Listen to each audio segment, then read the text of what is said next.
The late Senator Lindsey Graham will be honored in a ceremony in the Capitol Rotunda on Tuesday before a funeral at the Washington National Cathedral.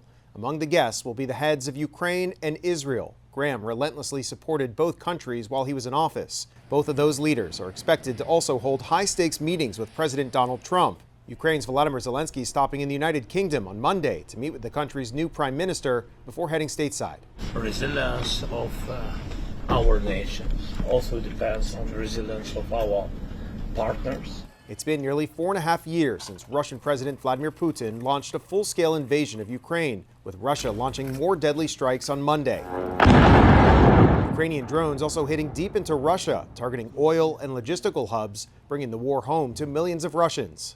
And on Capitol Hill, lawmakers are considering a bipartisan sanctions package, which was endorsed by Graham, that would impose new penalties on Russia. The president is also planning to meet with Israel's Prime Minister, Benjamin Netanyahu. The two world leaders went to war together in Iran, but tensions have emerged over Netanyahu's insistence on further attacks in Iran and Lebanon. The U.S. and Iran had exchanged daily attacks for 2 weeks before they paused strikes over the weekend to make space for possible diplomacy. The people said, please don't shoot. On Monday, the president claimed, as he has before, that Iran's leaders called for these talks.